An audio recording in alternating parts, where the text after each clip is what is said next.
DD214 Network podcast is for mature audiences only. Any videos, music, or entertainment not originating from DD214 Network is used and covered under Section 107 of the Copyright Act of 1976, also known as fair use. Opinions expressed are our own and do not represent any DoD or U.S. government entities as a whole. This podcast is for entertainment purposes only. Viewer and listener discretion is advised. You are no longer alone now because we have you.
Oh man, how's everybody feeling?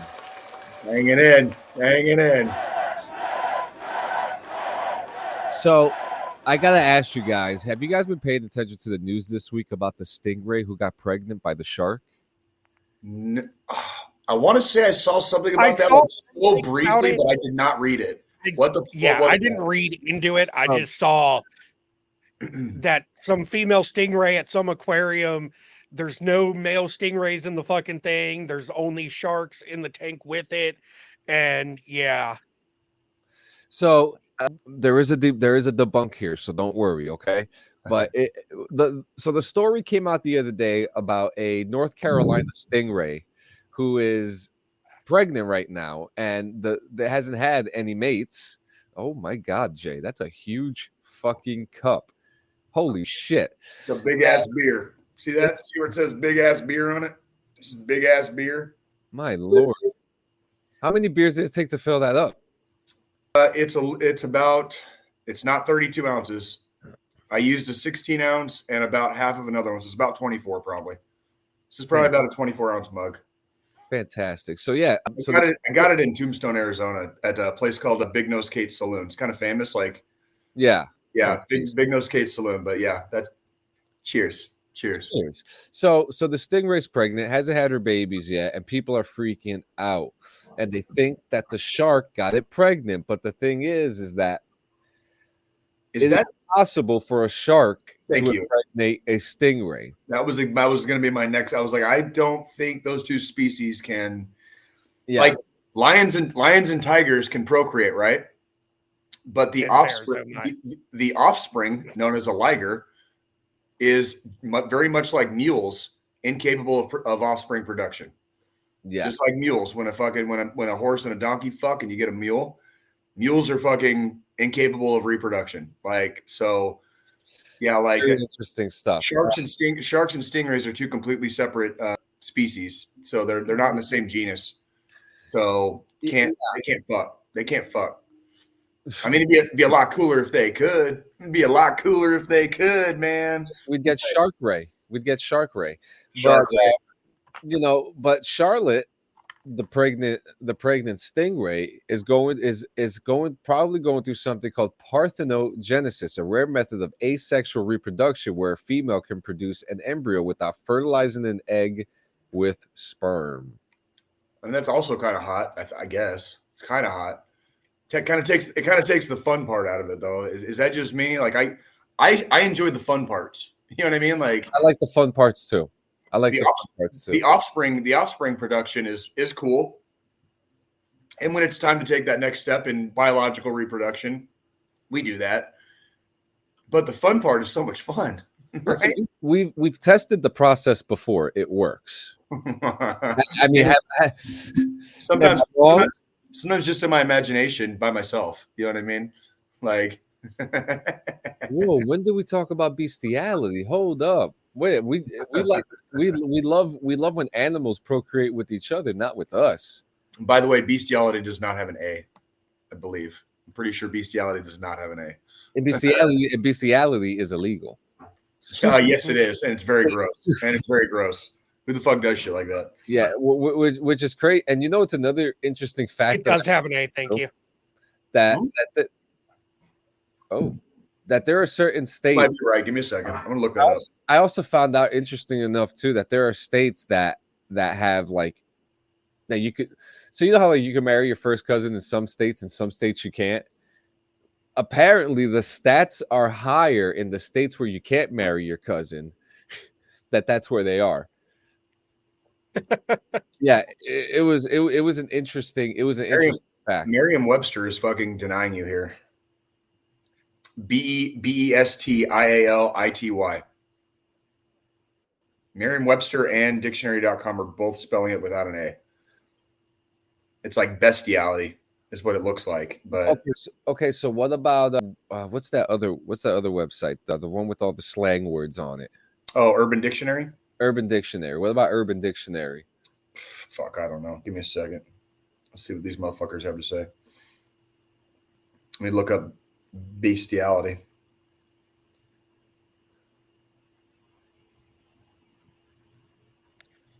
Yeah, it just looks like they spelled it wrong. Well, somebody spelled it wrong. We need to get to the bottom of it. I mean, I fancied myself a high school English teacher at one time. I would like to think I'm right on this, but what are you finding, Joe? What are you finding? How's our spelling doing today? That's the thing. Like, spell it both. Only places where it's spelling it that way are where spelling it bestiality is dictionary.com and Merriam-Webster. Everywhere else on the fucking interwebs, that just means spelling it with an A. That's probably because they're fucking uneducated. Like, just throwing it out there. Even spell check, because the thing is, spell check didn't even try to correct it. Spell check does not fucking. They don't. Oh boy, here we go. I was afraid my big dick wouldn't work. I'm gonna try not to rant. Okay, I promise, John. I'm gonna try not to rant. Fuck you. Spell check is not gonna save you. Your fucking grammar checks on your Microsoft Word are not gonna save you. People who can read and write in the English language and know the proper forms can see what works and what doesn't work and what is added or not added. I've also never looked that word up in the fucking dictionary to figure out the correct spelling of it. Sure. Well, and it sounds exactly like you spelled it. Yeah. And it is pronounced exactly how you spelled it. It's pronounced like that. But yeah, if Merriam-Webster is saying that's the proper spelling, guess what? That's the proper spelling. Like, sorry, like Jay, unfortunately, is gonna have to take the win on this one. Like, I'm not.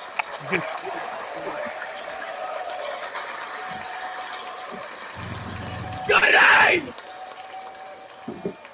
So, anywho, off the goat fucking bestiality bullshit. Like, what's next? Yeah. I mean, I watched Monarch: Legacy of Monsters last night in the middle of the fucking night. Tell me about that one. What's that about? So I was looking because the hype with Godzilla -1 is happening right now, especially with the re-release in black and white. And I'm dying to fucking see -1 so bad. I don't know if you guys have seen it yet. I heard it was so goddamn good. I live vicariously, usually through either the two of you or people near and dear to my heart in my world. Yeah, so -1 is like it's literally like a modern version of Godzilla, except it's like more respectful to the original versions on the modern take. Even Godzilla himself looks a little interesting enough to say, you know what I mean? But I haven't seen it. It looks good, but they re-released a black and white version of it, which looks so much better if you look at some of the clips, right? Were they still going to do Ghost of Tsushima in black and white? Have they decided yet if they're going to put Ghost of Tsushima in black and white, or are they going to splash color, or like, do you know yet? There hasn't been an update on that. Fuck. Yeah. Fuck. So me and my wife were like, what are we gonna watch tonight? Because we're Traders finished, which was really good. Enjoyed that, and we needed something new to watch. And we were just like, let's watch Monarch. And it's got Kurt Russell and Wyatt Russell, and they play the same character in two different eras of time. Okay. Which, That's not exactly that's kind of an older movie trope. It's not. yeah, It's what do they say in Star Wars? Like it's an older code, but it still checks out. You know what I mean? Like yeah, and it's cool because that's an older trope. You know, you play the great grandfather, and then you play like the great grandson, but it's like by the same dude because they look alike. Yeah. Yeah. So, and I mean, there's actually a really cool scene where each other's faces fade into each other when they're going from like 1950 something to like 2014. It's like, oh, that's pretty cool, and like it's so eerie, but they do a good job playing the same character. And Kurt Russell, fantastic as always. You know what I mean? But it goes through different eras of time. It goes from the 1950s all the way to the 2015, and this connects with the 2014 Godzilla movie with Millie Bobby Brown. That actually had a big cast. I actually should have been ready for this. My favorite Godzilla movie was Godzilla 2000, by the way. Oh yeah, it was Aaron Taylor Johnson, Elizabeth Olsen, Bryan Cranston. He's a great actor. Yeah, Elizabeth Olsen. He's in this. Great. He is such that motherfucker is like one of my favorite fucking actors. Like, and he's very unheralded. Very unheralded. I mean, he's in a movie. He usually does his part. I don't know about everybody else in the rest of the movies that he's in. So I mean, he always does his fucking part. You know, and the one thing I love about this that it's not just a disaster show about monsters. There's a little bit of tea in there. There's a character that you find out that their father's dead, and when that character goes to the apartment of said dead father, they find out that the dude had a whole nother family. So yeah, and like we're talking about so there's some tea in this show. It's really funny you mentioned that, and I'm sorry I keep interrupting you. Like, no, you're good. I actually had a conversation with one of my newfound biological relations this week about DNA tests and how when DNA tests started coming around and once they became available to the public, a whole lot of family secrets became fucking public. You know what I mean? Like whole people that thought they were raised by certain people or grandma and grandpa's sordid fucking past started coming out like left, fucking right, and center. Like it was. I'm just glad I was fucking adopted. I knew from the fucking beginning, bros. I was adopted at like 2 weeks old. I've known this shit my whole life, right? Like, yeah. I was. What would you call that? Illegitimate. I was a bastard from fucking birth, right? But like some of these DNA tests, dude. Some of these families, dude. You're talking like. How many generations of like family history, and all of a sudden you find out like grandma didn't have grandpa's fucking kid. You know what I mean? And that was like 2 fucking generations ago. You know what I mean? That was grandma might be in the might be behind the church already buried right now. And everyone that you're fucking related to in the offshoots of that. And well, it ain't grandpa's. It was grandma's, but it ain't grandpa's, right? Yeah. Like so yeah, I mean this conversation comes up in this show, and it's so interesting because the main character survived the 2014 Godzilla attack in San Francisco, and they show you a piece of it, and it's fucking devastating. And it was the middle of the night. My wife and I watched 3 episodes straight, and we had to eventually go to bed. But my God, what a great show! Great production, great characters, and John Goodman's in it too. John Goodman, yeah. How's he looking these days? I seen he lost a lot of weight. Fantastic. So, have you ever seen the movie Skull Island? Oh, I know what it is, but no, I never watched it. No, I missed that. Talking about Kong Skull Island. Yeah. So Monarch connects to Kong Skull Island. Godzilla 2014, and I believe like the original Kong movie too. But there's a whole interesting timeline. But I say go for it. It's really good. Watch it. It's on Apple TV Plus. Just go. Just go. Oh, look, Maria, they're your tires. It says come ho. You're goddamn right. You're goddamn right. Joe, how was your week? It was good. No, I mean, typical bullshit this week, like always, but didn't really do much. Watched the Marvels. Not really that good of a movie. Oh, it was kind of flat. Yeah. Oh, Jesus Christ. The thing is, I've gotten to the point now with even Marvel movies, I don't go to theaters to watch them. I wait till they come out on streaming service. And it just dropped on Disney Plus, so finally fucking watched that. Best part of that entire fucking movie was the damn end credit scene. Hang on a second. Hang on. Go ahead. Tell us about what was in the fucking end credits, since that was the best part of the movie. At the end of the movie, the little girl from Captain Marvel, Carol's best friend's daughter, she's all grown up. She was one of the leads in WandaVision. She's now got superpowers. She's one of the Marvels with, superpowers and all that shit. She, to help save the universe, has to close a fucking hole between realities, get sucked into a different universe, and she wakes up in the catacombs of the mansion from X-Men. And standing beside her is Beast, but not the Nicholas Hoult Beast, Kelsey Grammer's Beast. I would have been happy with either or, but I'm happy with Kelsey Grammer. I love that. I love that it was Kelsey Grammer. That's icing on the fucking cake right there. Yeah, that's because, icing on the fucking cake. If we look at it, obviously, and this is going to segue into some of our other conversations that we've got, because with the Super Bowl, we had the Deadpool Wolverine teaser, which was literally a 10-second go find the trailer online fucking bullshit, and then you had to go fucking search the internet to find the actual trailer. But with Marvel Studios now, with Disney acquiring 20th Century Fox, all of the old Fox titles from the X-Men franchise. So all of the X-Men titles now are lumped under Marvel. They're not canon right now within the MCU, but they're starting to bring those characters in with, Doctor Strange Multiverse of Madness. We got Patrick Stewart's Charles Xavier, and we got the more comic accurate, him in the yellow floating wheelchair and all that shit. Now we've got Kelsey Grammer back as Hank McCoy and Beast in another Marvel movie. We've got, Hugh Jackman's coming in Deadpool 3 back as Wolverine. Who knows if it's going to officially be the last time? Like, obviously, any of us that have been...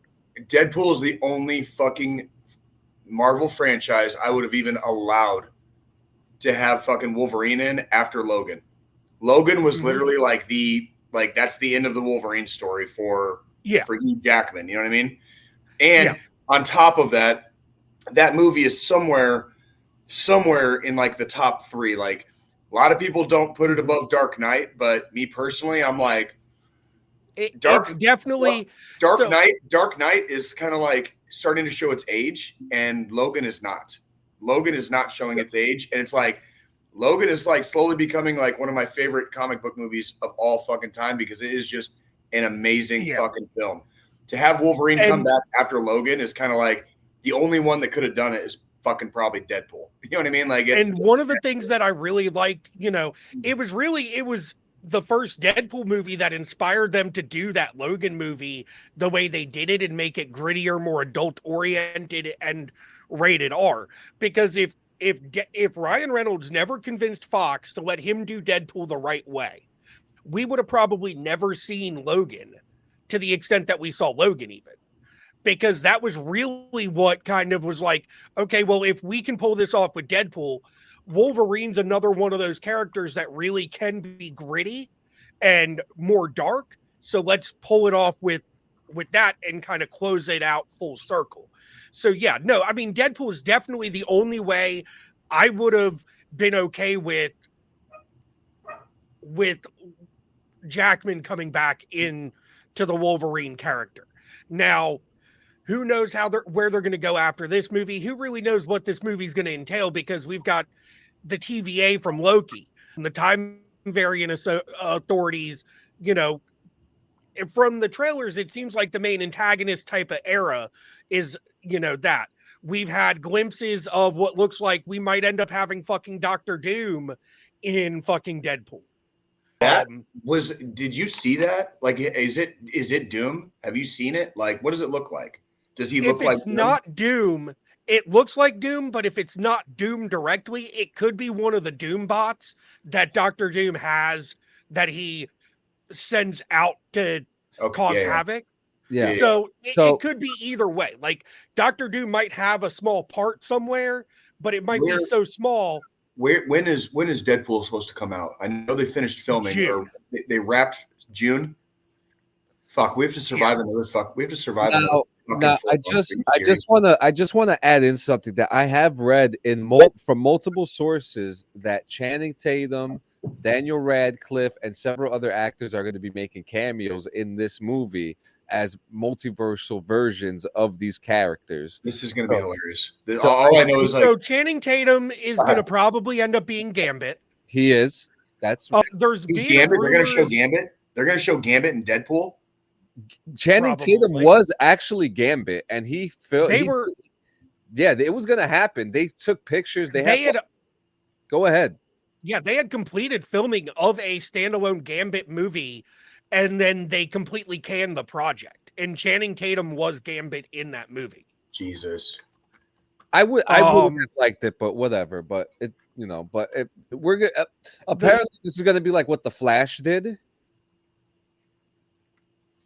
What did the Flash do? What did the Flash do? It's going to be Deadpool and other variants of other characters Deadpool's associated with fighting some kind of fucking multiversal threat. TVA. Or TVA. Yeah, well, the TVA, or it's going to be more of And there he Deadpool goes. kills the He Fox put it back. universe.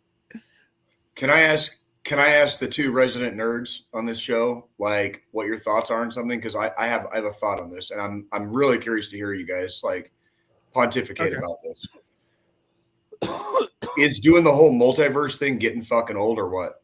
Because like every other goddamn fucking story has a multiverse and there's different universes, and it's like, can we just fucking stick to the one? And can you write a good story that's contained within one fucking universe? So that like I would all the broken glass I already got in my head doesn't confuse me more while I'm watching the movie. You know what I mean? Like, is that just me or am I getting old? Am I getting old? Being someone that's read the comics and has been a very big Marvel Comics fan, the multiverse thing doesn't confuse me one bit. And it doesn't get old because it gives a new spin on certain storylines and certain characters when you're looking at the multiverse as a whole. Now, with this Deadpool movie, realistically, what I would like to see is, since we already know we've got the TVA involved, we've got multiversal aspects of other characters. The multiverse is already there because Marvel set the fuck up for it between Loki and other movies. You know, even the last Spider-Man movie with having Maguire and fucking Garfield come back as Peter Parker for that. I could see what I would like to see is Deadpool kills the Fox universe. So there's a storyline in the Deadpool comics, Deadpool kills the Marvel universe. Yes. Where he literally takes everybody the fuck out. There's one like that with the Punisher too. But yeah, but what we do here is instead of him killing the Marvel universe, he takes out all of the Fox universe characters to set up for the next generation of shit to bring things back away from the multiversal concept. That would be that would be interesting. So I want to throw in. I've said on this show plenty of times before. I'm a huge X-Men fan. It is my favorite Marvel comic book. It's like right next to Batman for me, right? And the X-Men, I mean, they're special. You know, we just got the X-Men 97 trailer, which looks fucking fantastic, and I'm excited for it. And it's time that we finally get our favorite muties up on the block. Okay. So if we get like a different because look, they need to make it make sense because they made all these MCU movies and haven't had any of the X-Men in it. So they need to make it make sense. You know what I mean? Because even in these MCU movies, they didn't have nothing. They didn't have like these mutant prejudice agendas in the MCU movies that the X-Men films talked about.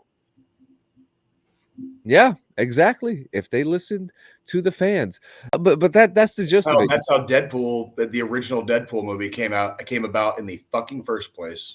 And I think it's not exactly a Hollywood secret, but it's unspoken in Hollywood that like Ryan Reynolds is probably the reason that Deadpool test footage was leaked in the first place. And it wouldn't surprise me because like When you put your finger on the pulse of something and you can feel the pulse, and you know there's a pulse there, and then you've got a bunch of fucking people in suits standing around you, judging you, saying like, no, your first aid is weak. You don't feel a pulse. They're fucking dead on arrival. And you're like, dude, you're in a suit. You're not even a doctor. Like what the fuck are you?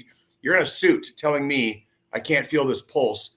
I got my fingers right here and I can feel it throbbing.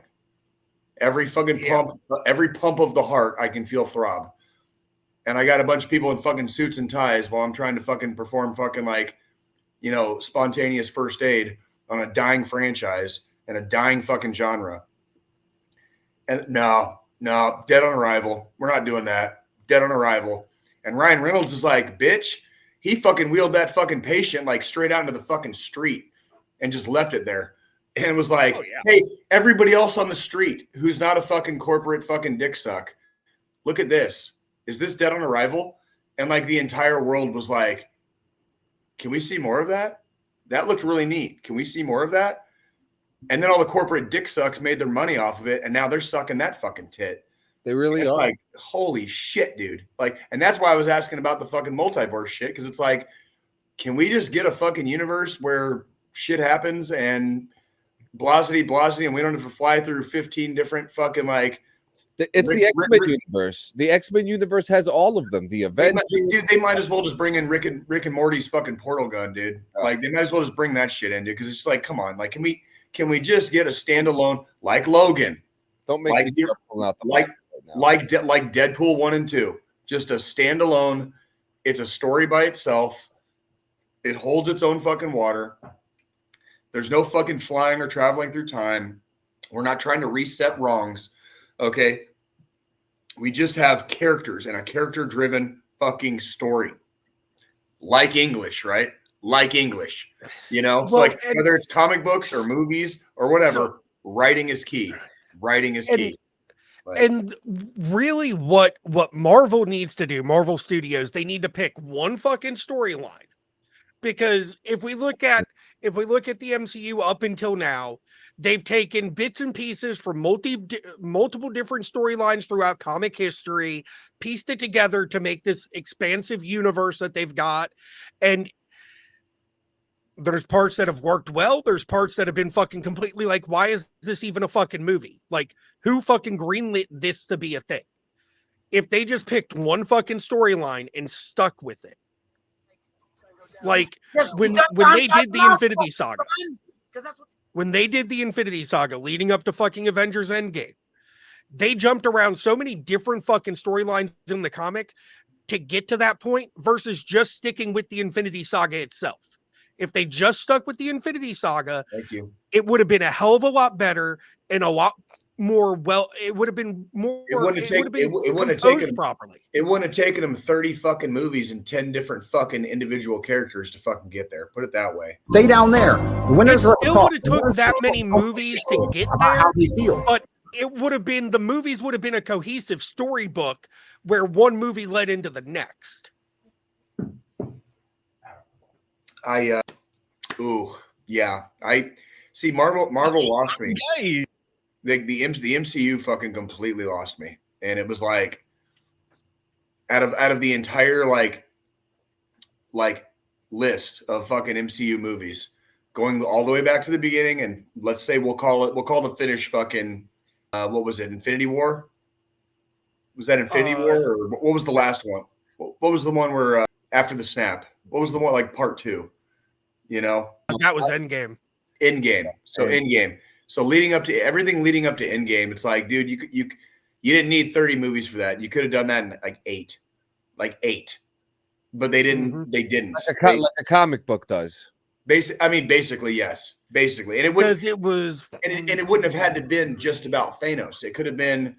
You still could have had every character that was involved in all 30 of those other fucking movies. You could have every character in there. You had like the comic books. They might have only had 5 minutes on screen and 2 lines, but they were there. Right? And they don't. Until it was 21 movies, and straight lost me. Endgame was the 22nd movie before they closed out the Infinity. That is a saga. long time to fucking wait, and your old pal, your friendly neighborhood Jay, does not have patience for that shit. Like, I am not going to go see a movie about a comic book character I never read, never gave a fuck about. Like, probably think some of them are fucking pussies. Okay, fucking like talking to you, Ant-Man, talking to you, dude. Like, nobody ever gave a fuck about Ant-Man. Just throwing it out there. But yet we're getting fucking multiple Ant-Man movies from a character that like was never popular. Ant-Man has never been popular. And why these corporate dick sucks thought Ant-Man was better than Gambit.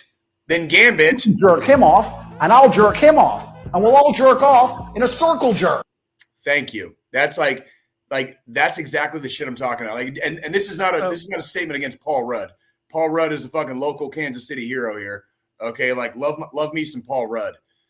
Ant-Man as a fucking comic book character is stupid as fuck, number one, dumb as shit, number two, okay, and does not inspire me in any fucking way, shape, or form. You don't see fucking kids dressing up as fucking Ant-Man, and if they do, they're like 4 because they can't think for themselves.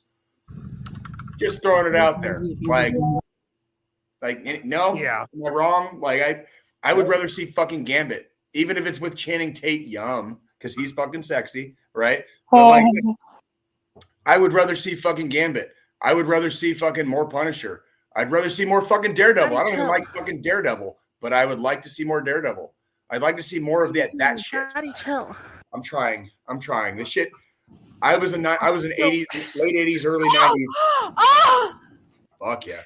I was a late 80s. I was a late 80s, early 90s Marvel reader, and that, like, going back to that era and seeing what they're doing for the movies now, and basically seeing what they're spending money on pisses me off. It pisses me off because those characters were nowhere to be found in the 90s. They were unheard of. And it's like these corporate cocksucks are shoving stuff down people's throats where it's like, dude, nobody ever cared about them in the first place. Like, they should have stayed in the comics. Yeah. They had no place in the fucking on the big screen. So, I mean, there's definitely some movies that could have been scrapped over others. What I want to see, like, okay, so we've seen, obviously we're at what? 3, 4, 5, 6. We're at 9 Spider-Man movies now in total. And if we count 3 different actors. 3 different actors, 9 movies. 2 of the actors have reprised the role of Spider-Man in 4 different movies. One has only done it in 3 movies. And we're getting Spider-Man Noir with Nicolas Cage. Yeah, and that's a whole different. Yeah, it's a live action.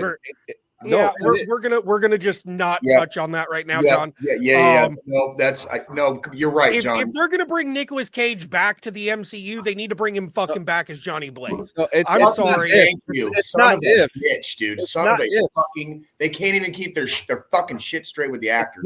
It's not if. This is actually happening. Nicolas Cage. I believe you. Yeah. It's just It's bullshit. It's corporate. Yeah. It's corporate bullshit. It's like it. Why can't Nicolas Cage still be Ghost Rider? Why can't he still be Ghost Rider? Yeah. That's like that's that exact shit I was just talking about. Like it doesn't make sense. So, but here's the thing. Like, I want to see some of this more low-level street crime stuff that we got with Spider-Man and Daredevil. I don't want to see Spider-Man facing off against fucking intergalactic threats. Give me fucking Spider-Man taking down a fucking thug on the streets of New York City. Teaming up with fucking Daredevil.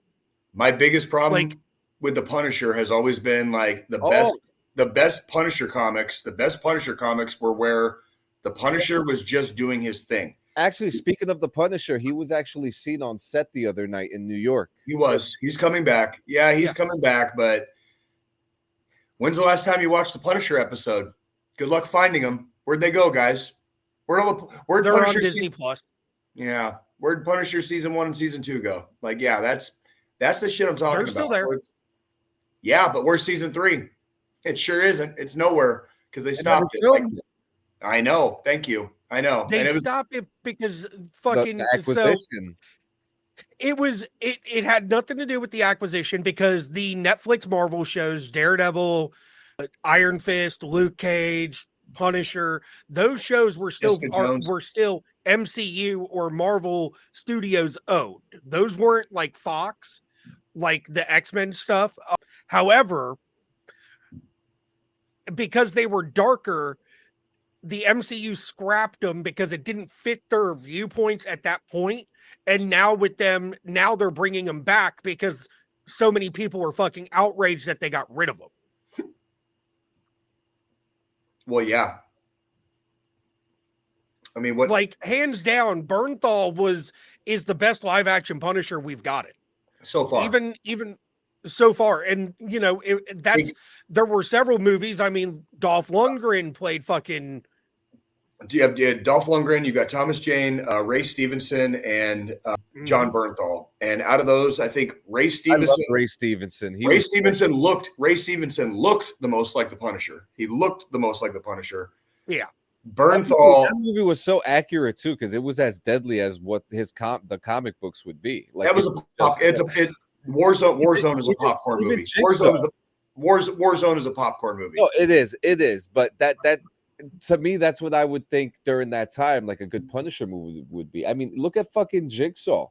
He actually looked fucked up the way that he was supposed to, and he was crazy. And and Bernthal did probably the best job as Punisher, as you would see Punisher transitioning from losing his family to becoming a street thug slash vigilante.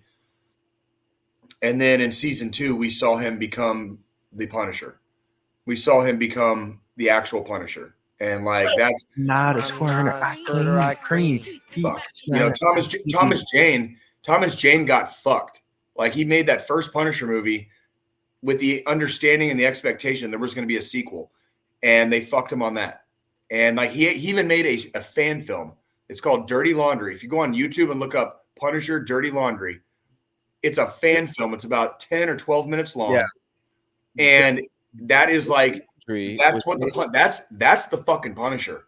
Yeah, Dirty Laundry was made by the same dude who made that Power Rangers film as well. That really graphic, violent one that served for the adults with James Vanderbeek as Jason. Amazing, by the way. I didn't think that was such great casting, but it just worked. What else we got? What else you guys got? Well, I guess we could talk about my week, but if we're going to talk about my week, I live in Kansas City, Missouri, so maybe we should just get the fucking bullshit out of the way.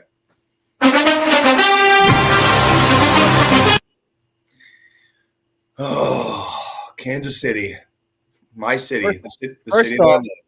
First off, I have to say something before we get into this. I want to say congratulations. I know, we're both from big cities. That seeing New York win every single year for many years, great. It feels good. I know it feels good for Kansas City too. So I know that's a very big thing. It brings city pride. Another thing, I was talking to my kids last night, and I was telling my daughter was just I had hockey on for them. I just threw it on for them, and my son was like, "Yeah, I liked it." And then Landon was like, "I'd rather watch football. I want to see Travis Kelce." And I looked at her. I was like, "What?" She'd rather watch what with Travis Kelce? She just wants to see Travis Kelce. And I'm like, why? She was like, because that's Taylor Swift's boyfriend. I was like, did you know? I was like, you remember Mr. J? She was like, yeah. And I looked at Jonah. I was like, you remember your boy? Like, yeah. I was like, he's usually in the vicinity every now and then of Travis Kelce. And they were like, oh, like their hearts sunk. You could tell they didn't sink; they rose. They were uplifted. Yeah. They were like, what? They were like, and Lena was like, he has seen Travis Kelce. I'm like, yes, he has. I've been about as far away from Travis Kelce more than once as I am from this fucking laptop screen right now. But that's just being in the presence of. It's part of the job. It's part of the job. That's literally part of the job. It's like I went on when I was on my second deployment. When I was an infantryman, I was on my second deployment, and pretty much all we did on that deployment was what we call PSD, like personal security details. And so sometimes in some jobs that I do for security, not all, and this has happened at both stadiums, like the stadium the Royals play in at Kauffman and at Arrowhead for the Chiefs. I have come into not exactly contact, but extremely close proximity to players, and obviously the Chiefs, obviously the Royals, players from other teams, sometimes stuff like that. And yeah, it's cool. It does bring pride. And Kansas City traditionally has been one of those. It was considered flyover country for a long time. Kansas City was in the 1940s, a very bustling place, a very happening town. It was kind of like, along with St. Louis, St. Louis and fucking Kansas City were basically the fucking New York, the New Yorks of the fucking Midwest. There was nothing else. You got Chicago, and you go a little bit west, you're gonna have St. Louis, and if you go a little bit farther west, you're gonna have Kansas City. After that, there was fucking nothing until Denver. Nothing until Denver, and that's fucking 9 hours away driving. That's 9 hours away driving. So back in those days, that was like the last cities you hit going west, for a while, at least for a while, till you get all the way to fucking California, right? And time does its thing, and Kansas City has always been here. But 60s, late 60s, 70s, 80s, 90s, Kansas City is flyover country. Nobody gave a fuck about Kansas City. You know what I mean? Nobody gave a fuck about Kansas City. And the city's going through a little bit of a renaissance right now. We had the All-Star game for baseball in 2012 after we remodeled Kauffman Stadium. The Royals had a really good stretch of 3 years playing baseball. 2013, 2014, they very unexpectedly made it to the World Series, took it to Game 7 before they lost. 2015, they came back and showed everybody how big their dicks were, and that it wasn't a fluke the year before. And they won. Then, a few years later, we drafted a young man by the name of Patrick Mahomes fucking Jr. You know what I mean? Patrick Mahomes the second. Okay? Once we got him, football is football, and so baseball is big, but football is bigger. And once we got Mahomes, Kansas City has been on the fucking map. And now, since Mahomes has come on, we've got fucking lights and sounds and colors and fucking wheels and deals and fucking everything is happening in Kansas City right now. And this city's very much in a renaissance. And, it's not all gravy, obviously. Like any big city is going to come with big city problems. But goddamn, Kansas City's on the map. We got World Cup games coming about 2 years from right now. We got about 2 years from now, we got World Cup games coming. We had the NFL draft last year. The Chiefs are now back-to-back fucking Super Bowl champions. Congratulations to my fucking team. And the reason we're not talking about the Chiefs winning right now is because of what happened at the fucking parade. So before I need to fucking refill my beer, why don't one of you guys take us through part of the parade, and then I can add in here in a second. But take everybody. Chiefs have won the World Series on Sunday night. Team flies back on Monday. On Wednesday, Valentine's Day, we have a parade. And why don't you guys start there? And I'm gonna go freshen up my beer. I'll be right back. I'm coming right back. Yeah. So, Squillini, do you know about this? I mean, I've only seen very few glimpses of what exactly kind of went down. Parade ended, and there was a dispute. It's said to have been gang related in some way, shape, or form, and that was quick. I told you it's right there. And with that, firearms were pulled out, and shooting started happening. Jay probably has a lot more knowledge on exact numbers. I know one dead and a whole 2 teenagers bunch injured. Teenagers. They weren't even. They're not even legal adults yet. No, and they've been charged with this, and that was a very sad day and a very big stain on our city. We've had so many things to cheer for so many years now. Basically since the Royals went to the World Series in 2014. That's 10 years ago now, coming this year. And then we won in 2015. And once we won in 2015, this city has been vibrant and jovial. And I'm not saying Kansas City is the best place in the world. It is not. It is just like every other big city. It's got big city problems. Okay. You know, also, in the state of Missouri, you could be charged as an adult. Oh, they will be. Well, if you're older than 12 years old, you could be charged as an adult. Oh, yes. You could be prosecuted as an adult if they are charged with a felony. Yes, and they are. Oh, guaranteed they fucking both are. And I'll tell you what, dude, it was just so I dodged the bullet twice. I was asked to work. If I had chosen to work, I could have worked the parade that day. And I would have been at what we call Union Station, which is an old train station in downtown Kansas City. And Union Station is basically where the altercation took place.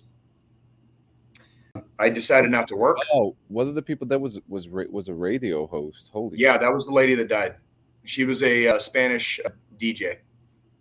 She was a DJ for a Spanish radio station. Yeah. And it's by the way, speaking of Taylor Swift and Travis Kelce, she donated $100,000 to the family of. Yeah, Travis Kelce did too. Like, yeah, he did. And the Chiefs and the NFL didn't even give that much. That's. Yeah. Hold on. This right here, this is for fucking Travis and fucking Tay, dude. Like, we love you guys, dude. Like, thank you.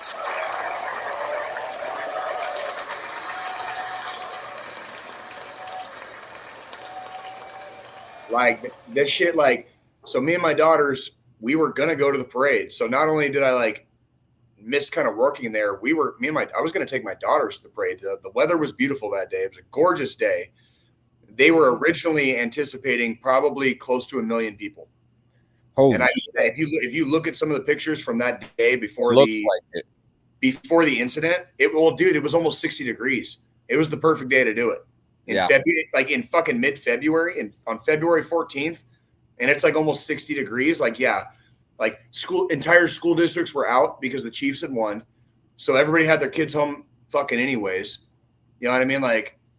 Want to do the once in a lifetime thing and go to a fucking Super Bowl parade? Yeah, fuck yeah, let's go, Dad or Mom or whoever, right? Yeah, fuck yeah, let's go. Me and my daughters talked about it the night before, and we were like, you know what? Let's go around the corner. Let's have some appetizers. We'll watch the parade on TV like we did last year. Last year was cold, so watch the parade on TV. We went and watched the parade, had some appetizers. Mm-hmm. You know, when the parade finished and they all got to the stage, we kind of stopped watching and we went home. By the time we had gotten home, the news feeds were fucking blowing up. And so I turned on the live feed off of YouTube for the local station here, KMBC, which is local to Kansas City, obviously, Kansas City proper. And all of a sudden it was what just happened? Was it a fucking organized attack? Was it terrorism? It was an argument. It was some gang bullshit. Yeah. Fucking gang bullshit. We couldn't even fucking have terrorists attack us. It had to be over some fucking gang bullshit. First off, how the fuck are you bringing fucking guns to the goddamn fucking a festival, a celebration? All of it. The whole day is just supposed to be good. Take your fucking beef back to fucking 43rd Street or wherever the fuck you're from, dude. Take that shit back to the fucking ghetto, dude. Guess what? I live in a fucking ghetto a little bit, dude. Okay, guess what? We don't fucking bring our bullshit outside the fucking street, dude. Get the fuck out of here with that, man. You drove all the way downtown, and you're aiming, and you're fucking where your bullets went are so terrible. You were so undisciplined with a fucking firearm. 30 people got hurt. And you're shooting while not looking too. It took 11 fucking kids to fucking Children's Mercy. That's a hospital here in downtown Kansas City. They took 11 fucking kids to Children's Mercy. 11 out of 30 children, homies. A fucking woman died. A woman died who just wanted to fucking take her kids and be part of a fucking fantastic moment. By the way, both of her kids were shot too. Thankfully, they're okay, but they lost their mom. They lost their fucking mom. And that's such a fucking stain on Kansas City. Kansas City is not typically like this. There is gang violence. There are fucking neighborhoods you probably don't want to go to after dark, okay? I got it. That's big cities, big city problems. Okay, but this bullshit at a fucking goddamn Super Bowl parade, and you literally like took the fucking wind out of the sails of the entire city. We just won the fucking Super Bowl, and you took the wind out of the fucking sails of the entire city. The entire city is just fucking bleak right now because of two fucking juvenile assholes wanting to fuck around with some gang shit, dude. Like, I hope they have fun with that gang shit in prison, dude, because neither one of you is getting out fucking anytime soon.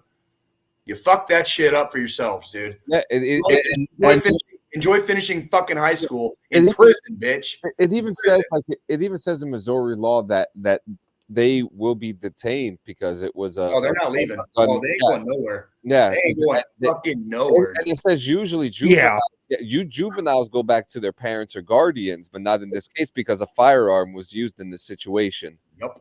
Yep. And I hope they fucking throw away the key. Like they shouldn't fucking see parole fucking until they're like probably in their 40s. Someone's dead. Like, yeah. And like a shitload of like how many people makes you not want to go outside no more. Literally. Fuck that. I told both of my daughters that night, I was like, we do not let this shit fucking scare us. This is not our city. Yeah. This is not this. We don't react to violence with fear. Like we will face it. We will face it down. And that's like and that's one of those things where I was just saying the general idea. You know how like some people it makes you question senses. Yeah, it does make you question it. Like, should we go? Yeah. Should we go to the parade? Should we go to the parade that day? There's going to be a lot of people. Should we go to the parade? And it's like I asked myself the same questions when they asked me to work the parade. Do I want to work the parade? Okay, my reasons for not working the parade were not because I thought there was going to be a fucking shooting. Okay? And this kind of goes into like 9/11 fear. You know, years after 9/11, you're like, dude, I live in New Jersey. Oh, do I want to cross the bridge on St. Patrick's Day to go enjoy myself and have pizza? Right. Oh, no, I'm afraid something's gonna happen. You know what I mean? Like these are general natural feelings that you get when you just want to go out and have a good time. And you want your family to be safe. I mean, is it too much to ask for your fucking family to be safe and you don't have to run for your goddamn lives because a couple of fucking punk asses fucking brought goddamn ARs to a fucking Super Bowl parade? ARs, dude. First off, how the fuck did juveniles get their hands on fucking ARs, dude? That's another question for like the fucking masses, dude. Like, I'm like one of the least, I'm one of the guys that like I really stay away from the gun shit because I'm a firm believer in like, you know, personal rights and stuff like that and blah, blah, blah. I'm not going there, but how in the fuck did a juvenile get their hands on a fucking AR? Go ahead, Joe. Well, and we're not wanting to go there. It was just a question. I'm doing John's. Yeah, doing John's Tucker Carlson from last week. It's like, well, but how did they get the guns in the first place? You know, and that's a dumb look on my face, like Tucker. I'm gonna hurt you. Yeah. Well, and that's kind of the whole thing. Like we can't let fear run our lives, and because of some dumbass kids. You know, that doesn't mean go stop doing shit. Don't go out with your family. Don't go do shit like that you normally would do just because some dumbass kids fucking did some stupid shit. I mean, it's not. Yes, there's a lot of fucking issues here. Like you said, how the fuck did they get the guns? But that also goes back to the whole people with bad intentions are going to find ways to get the tools they need to perform said bad intentions, no matter how legal or illegal it is. There's nothing that's going to change that from ever fucking happening. And we can't let fear rule our lives. That's all there is to it. I mean, you know, the nation, we dealt with one of the biggest fucking fears of our lives back when 9/11 happened as a fucking nation. And the nation banded together and we didn't let that fucking rule our lives. We didn't let that fucking stop us from going and doing shit. I agree. And as a nation, we tightened up security for things. We made it safer for people to do certain things. You know, going through the fucking airport now is a pain in the fucking ass because of all the regulations due to 9/11 happening. Even though, you know, we're 20 plus years after the fact at this point, those regulations are still in place because we can't let the bad people have the opportunity to do that again. And and that's an unfortunate byproduct of That is, yeah. I want to add in that the Kansas City people, they fucking were vigilant as hell in that situation, and Oh, bro, like this is like, you know, bro, like the footage was insane. I don't know why the universe saw fit, but being born in Kansas City, growing up and spending most of my youth in Tucson, Arizona, and then spending the fucking last 3 years of my fucking Army career in Pueblo, Colorado. Like, all I know is fucking tough towns. All I've ever been around is fucking tough towns, cities with people that will fuck you up. And I'm not talking about bad people. I'm talking about the regular Joe on the street that works construction just to feed his fucking family will fuck you up. You know what I mean? Like, just the regular Joes will fuck you up in these towns. And watching the people of Kansas City like tackle one of those dudes like fucking running through the crowd and shit was just like, that's Kansas City. Like, don't bring your bullshit here. Like, this is not the place for it. Like, don't bring your bullshit here, because the locals will fuck you up. The locals will fuck you up. Not the bad locals, just the locals in general. Yeah. You bring your bullshit. Kansas City, Tucson, Arizona, Pueblo, Colorado. I'm giving you three out of the whole United States.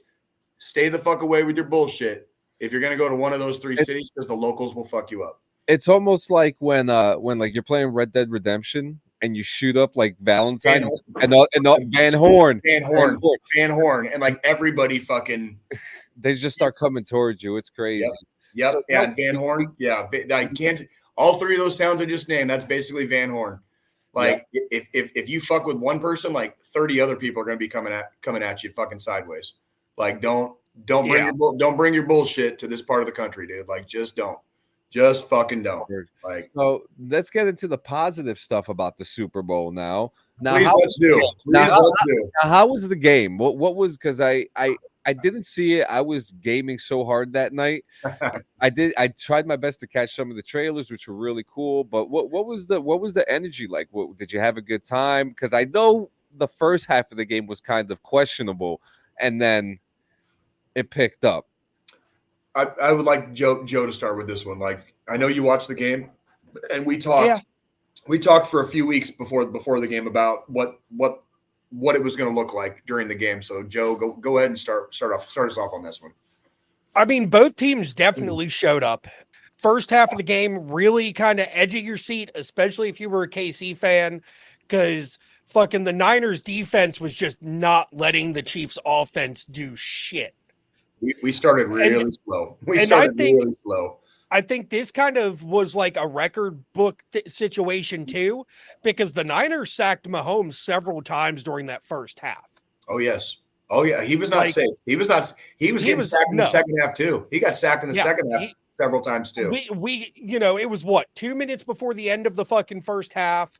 End of the second quarter, and then KC finally puts 3 points on the board. San Fran's up 10-3. We're, edge of our seats going into fucking halftime. How's this gonna fucking play out? What's gonna fucking go down? And typical Chiefs fashion, whatever fucking talk they got from fucking Reed and the coaching staff back in the fucking locker room, fucking did it for them, because they came back and they fucking got those points up on the board. I mean, I wouldn't even say there was no bad calls that entire fucking game. Everything was going, as smooth as possible. There was shitty plays by both sides of the fence. My favorite fucking clip, and they showed it at one point, was when fucking Kelsey on the sideline fucking body checked fucking Reed and was yelling at him. Like, there's been a lot of talk on that. What a lot of people with the talk are not remembering is earlier in the season, fucking Reed body checked fucking Kelsey. That is not uncommon on the sidelines. And that's the type of relationship Reed has with his players. Like, yes. And we're talking about levels. This is not Pee-wee. This is not fucking middle school. This is not fucking JV. This is not varsity. This is not college. These are all fucking professional athletes. I'm not saying what Kelsey did was professional. What I am saying is coaches at the professional level don't have anything left to teach you. You're at the professional level now. It's whether you fucking perform or not. It's whether you perform or not. But the players have that same mentality towards the coaches.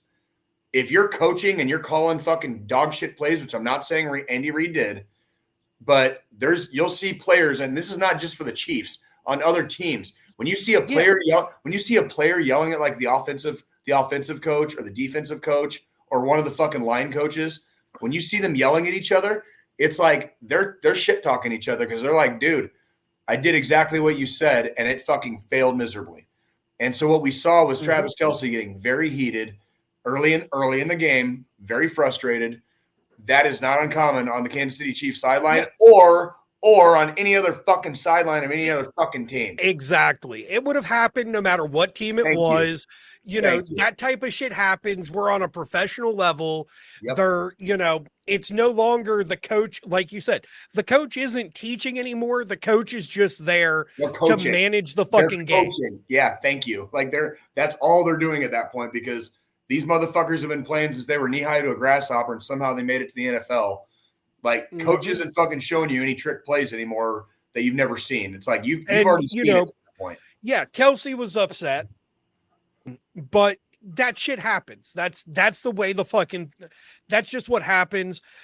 The overtime thing, obviously, like when San Fran won the coin toss and they took the fucking receiving in overtime, I was sitting on my couch like, what the fuck are you doing? Did you see Mahomes' face? Like Mahomes is just like, he was just visibly fucking confused. Like, you're gonna give us the ball back? Like, do you understand what overtime rules are now? Like, what the fuck? And you could clearly tell the Niners had no clue what the new overtime rules are. Well, they should have paid more attention because we lost a fucking AFC championship game. We asked the league to change those rules. Guess what the league did? They said, fuck you, Kansas City. The next year, the year after that, we beat the Buffalo Bills in the AFC championship to go to the Super Bowl, which we also won against the Niners. The Buffalo Bills cried about it. They changed the fucking rules. And now this was the first playoff game where those rules got implemented. So the Niners and anybody fucking whining about that shit, straight up suck my dick. Those rules have been in effect for freaking 4 years. And not because Kansas City fucking lost. Because when we asked the league to change the rules, they didn't change them. No. But by God, when those fucking idiots that jumped through fucking tables in Buffalo fucking cried about it, they changed the fucking rules for the whole league. So you know what? San Francisco, 40 whiner fans, suck a fucking dick. Like, if you didn't know what the fucking overtime rules were, eat a fucking dick. Like, straight up. Like, you had 4 years to figure it the fuck out. You had 4 years. And not just that, like, at that point, that's where the coaches have to say, that's where coaching comes into play. The coaches should have told them before they went out for the fucking toss, for the coin toss, if we win this, don't receive fucking, we want to get the ball after the Chiefs first run down the field because of the new rule set. Like, that was just piss poor management across the board. I mean, the game could have definitely gone a different direction if the Niners didn't miss that PAT. That I was going to bring that up earlier. That the when they got that missed extra point, that was the really game. That was the game. That would have been the fucking game right there. That would have changed the entire rest of the game because of the scoring. They would have been 1 point ahead. So, like, that would have changed the entire dynamic. There wouldn't have been overtime. Guarantee you there wouldn't have been They might have won the game. The Niners might have won the game if they had made that extra point. They might have won the game. It was 100%. Like, overtime happened because of that missed extra point. Yep. That's the only reason that game went into overtime. Because any other way, like, the Chiefs would have been 1 point behind, even if they got a fucking touchdown. They would have had to do a 2-point conversion to tie it up. And Mahomes is great and all that, but again, we're talking championship level game. And the way the fucking defense for the Niners was playing wasn't looking that good. Entire fucking game, going for a 2-pointer would not have been a fucking good call. It wasn't looking good for Kansas City. It really was not. And then our defense came in clutch. I got to say this too. I love MV Pat. Okay. I love MV Pat. I love me some Mahomes. Okay. He brought championship football to the Chiefs. Okay. Never going to hear me deny this. The MVP of the Super Bowl should have been fucking Harrison Butker, our kicker. Like Mahomes, for all of his accolades, Butker, our kicker, should have been the MVP. He scored 52% of our points in that entire game by himself.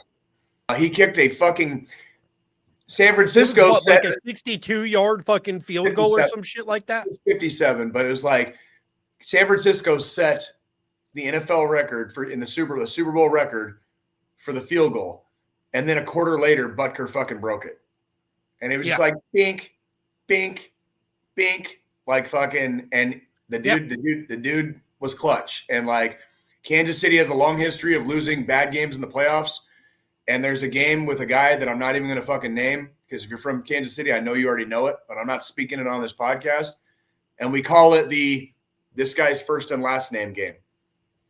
And it was from the 90s, and we had the guy miss 3 field goals in a playoff game we totally should have won, and the Chiefs season was over that year. We were 13-3 that year. We were 13-3, looking like we were going to win the Super Bowl, and we went out in the fucking, well, it wasn't the first round, it was the divisional round because we won the division, but we went out in the divisional round, the first fucking playoff game we played that year, because we had a kicker miss 3 field goals.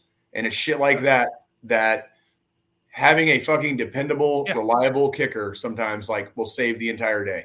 And that's what Andy Reid was like, fuck it, we're not making it, kick a field goal. Fuck it, we're not making it, kick a field goal. Okay, now we got a touchdown. Okay, now we blocked an extra point. Now we're fucking cooking. Now we're cooking with grease. You know what I mean? Now we're getting something going. We're getting something going. I mean, overall, the game was really good. Props to both sides of the fucking ball. Like, for both teams, even the Niners fucking came out there and they were like, no, we're not going to let the Chiefs run all over us. We're going to play fucking championship ball. And they fucking did. They did. Absolutely. You know, Brock Purdy and the fucking offense for the Niners did fucking their job. Had to go to overtime. The defenses did their jobs. Every side of that fucking field was fucking there, present, ready to play fucking ball. And that was hands down all playoff season, the best performance the Niners put on since the fucking playoffs even started, leading up to that point. Because, you know, we talked about it last Sunday before the game. We weren't sure if the Niners were going to show up during that first half, kind of like how they didn't show up the 2 games before that. Yeah, Green Bay and goddamn Detroit. Like they didn't show with Green Bay and Detroit. They weren't present for the first fucking half. No. And if they did that with the Chiefs, that would have been a totally different fucking score on that board at the end of the fucking game. If the Niners didn't show up at the first half against the Chiefs would have had enough points on that fucking board that even if they came back in the second half, the Niners still wouldn't have been able to fucking get caught up. And there wouldn't have been overtime then either. And that's just, and that part, that's football. That's football. And that's the part that I love the most about it is like and thankfully for us here in Kansas City, things worked out. And that overtime victory was a thriller. And I do still have video of what it sounded like here in Independence. And for the second straight year, after the scoreboard went to 0 and the Chiefs scored that touchdown, it sounded like the Gaza Strip for a little bit over here. But it was all in good fun. It was all in good fun. Not the fucking Gaza Strip. It kind of did. I got videos. I got videos, bro. Like I showed you guys the videos from last year. Like, not much changed. Not much changed. Yeah. So moving on, we to the news and to kind of close this off soon. Charles Benjamin Chuck Mahiney has passed away. He was the deadliest sniper in Marine Corps history. Who? His name was Chuck Mahiney. Okay. In 1991, the world learned that he had 103 confirmed kills during his time deployed to Vietnam in the late 1960s, and that count made him not only the deadliest sniper of the Vietnam War, but also the deadliest sniper to ever serve in the Marine Corps. But he never shit. Poor. Marine. Sorry. Jesus Christ. They're fucking Oh, crayon Marines. eaters. They can't say it themselves. I hope no Marines are watching. Like, No, they're the only ones that say it properly and then go raw, raw, raw, green crayon, raw if you say it wrong. Come on. So Fuck out of here. I don't give a fuck. I'm calling it corp, okay? It says corp. I'm fucking saying corp. I don't care. learn to read. Learn to read. I was gonna say learn. you to sound like my damn fucking fiance master right that. now whenever I tell her it's salmon, not salmon. Oh my God. Did she say salmon? Did she seriously say salmon? She pronounces the fucking hell. God, I gotta like get you guys like hooked on phonics or some shit, dude. Like some fucking started. Anyways, poor old Chuck passed away. He had his purported record caused a bit of an uproar in the Vietnam and veteran sniper communities, but it turned out that not only was the book accurate, it might have been underreported his accomplishments, and it was an even more incredible feat given his young life and that he almost never joined the Marine Corps in the first place. core. John. Now I'm doing it on purpose. Core. Yeah, but you're gonna fuck me and Joe up like really bad if you keep doing that. Like, God damn it. Like we gotta talk about you doing this before we do the show, because then I'll try to ignore it. You know what I mean? But like I'm gonna contact my little brother and ask him what he thinks of it. it's there's no thought. That's how you pronounce it. It's core. It's core. I don't give a fuck. That's how people fucking Just voted like it's the engineer corps. That's or the Corps of Engineers. It's the military police corps. It's not corpse. Corpse is a dead body. So I was doing some research on a video game that I'm doing a promotion on, and I was reading some really interesting shit. And in this story, there was a morality issue where a soldier found something out that the U.S. government was doing, and he locked himself in a hole, and he died. So I'm talking about this because I want to talk about morality and how it could eat you up and kill you at the end of the day. So when I'm talking about morality, I'm talking about things that you've done in your past that eventually come back to haunt you in the end. And I'm not saying this because it's happening to me now. I'm saying this because this research that I was reading really brought up the thought about people and how they handle things and what they do in the end. And you know, and in that situation, it was very dark, you know, and to read it, you know, to know that there are video games and TV shows that are doing these types of things to kind of put a realism and grounded framework in the things that we watch or read. It's important to understand that there is a way out of the situation and your feelings. Now, there are situations that can really fuck up your morality. I'm not even going to get into some of those things, but some of those things you can't come back from, but you can't seek help from it. You can't seek help from it, you know, and whether, you know, it comes, you know, and I'm going on the side of non-criminal morality, you know, like maybe you fucked over a friend that didn't deserve it, you know, and it's been killing you this whole time, or maybe you broke something to your little sister's that meant a lot to her, and you lied about it your whole life, and now, you know, you just come to a point it's like, wow. And you know, little things like that really do come back and eat you up, you know. So I feel like that this is something that we haven't spoken about before, because bad things do happen to good people and so on and so forth. And I just want you to know that if you're having a hard time talking to anybody about the things that you have done in your life, know that there is always someone available to talk to you. These are things that you can talk about on star 988. Oh shit, where's the? I just press. Oh damn. Okay, yeah, you could hit not even star. You could just dial 988 or 1-800-273-8255 talk. You know, you can. They are there. Tell them everything that you need to. Explain your situation, you know, and if not them, talk to somebody close to you, maybe, you know, because maybe sometime even your closest friends may understand, or even an outside source could give you a better perspective. It is super imperative to keep your mental health in check. Like I said, the holidays just passed, you know, things are always happening. There are always reminders of bad things that are happening in our lives and little triggers that make you snap. Guys, talk to someone today. It's absolutely important that you do.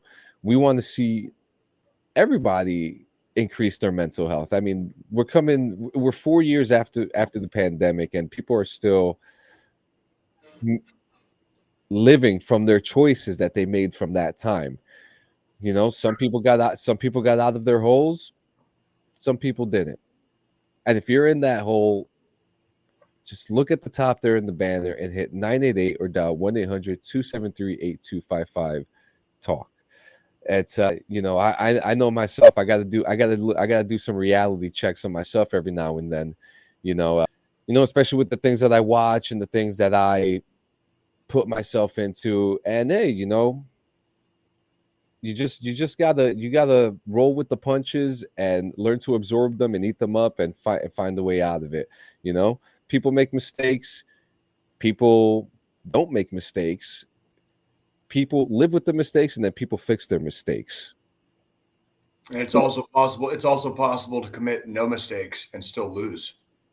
That shit's rough too. That shit's rough too. We get you guys. We get you guys. We know. I know that. I mean, I don't know anybody personally right now that just has bad luck like that. You know what I mean? But it does exist. Oh yes, it does exist. You know, and it could be anything. Like as far as me getting frustrated with technology, or maybe Jay had a bad beer, or maybe Joe dropped his whiskey. You know, like it's just the little things, and you know. The little things turn into big things, and the big things, you know, you don't want to deal with it when it's big. You want to get to it when it's nice and little, nip it in the bud. So you're not alone. We love you guys. I love you. Jay loves you. I do love you. I love all of you. Joe loves you. It's good. It's good. It's good to be back in black. I can tell you guys that much. Yeah, congratulations. Back in black. Congratulations to Kansas City, and yeah. And we're going for a three-peat next year. So and now that our fucking goddamn party got ruined, we're gonna have to win next year so we can have a better fucking parade where there's not a bunch of fucking craziness going on and ruining everybody's fucking goddamn experience. You know what I mean? So yeah, like now we got to go for three. Now we got to get our dicks fucking really hard and go for three, which by the way, I'm gonna say it here first. It's never been done in the NFL. If there's a team that could possibly do it next year, barring injuries, barring all the shit that me and Joe talk about weekly during football season, if there's a team that could do it, it might be the fucking Chiefs. So if you're hating on the Chiefs right now, I might have some bad news for you next year. So we'll see. We'll fucking see. But God bless the beautiful city of Kansas City, Missouri, dude, because we are champions for another year. We are champions for another year. With or without the bullshit, we are champions. Absolutely. So, guys, we hope to see you next week. Another 168. We love you guys and have a good one. Love you guys. Love you guys. Peace.